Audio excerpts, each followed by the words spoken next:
Saudi അറേബ്യയിൽ ആകെ 84 influenza രോഗികളെ തീവ്രപരിചരണ വിഭാഗങ്ങളിൽ പ്രവേശിപ്പിച്ചതായി ആരോഗ്യ മന്ത്രാലയം. എന്നാൽ കഴിഞ്ഞ വർഷത്തെ അപേക്ഷിച്ച് സീസണൽ വൈറസ് മരണനിരക്കിൽ കുറവുണ്ട്. ഈ വർഷം ഇതിനോടകം ഇൻഫ്ലുവൻസ രോഗികളിൽ 31 പേർ മരിച്ചതായും ആരോഗ്യ മന്ത്രാലയം അറിയിച്ചു. മുൻവർഷത്തെ അപേക്ഷിച്ച് സീസൺ ഇൻഫ്ലുവൻസ മൂലമുണ്ടായ മരണങ്ങളിൽ 70% കുറവുണ്ടെന്നാണ് സൗദി ആരോഗ്യ മന്ത്രാലയം അറിയിച്ചിട്ടുള്ളത്. മെച്ചപ്പെട്ട വാക്സിൻ വിതരണമാണ് മരണനിരക്ക് കുറയുവാൻ പ്രധാന കാരണമെന്നാണ് മന്ത്രാലയം പറയുന്നത്.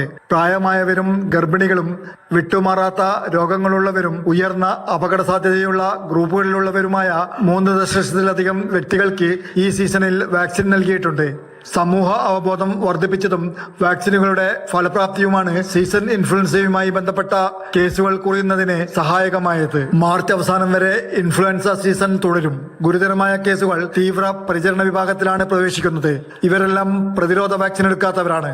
പ്രാഥമിക ആരോഗ്യ കേന്ദ്രങ്ങളിലെല്ലാം വാക്സിൻ ലഭ്യമാണ്. സൈഹത്ത് ആപ്ലിക്കേഷൻ വഴി വാക്സിനു വേണ്ടി ബുക്ക് ചെയ്യാവുന്നതാണ്. കുട്ടികൾ, ഗർഭിണികൾ, പ്രായമായവർ തുടങ്ങിയവർക്കായി നസർ ആപ്ലിക്കേഷൻ വഴി വീടുകളിൽ ചെന്നുള്ള വാക്സിൻ സേവനങ്ങൾ മന്ത്രാലയം ഒരുക്കിയിട്ടുണ്ട്. Jafar Ali, Palakkode, Mathrubhumi news, Jeddah.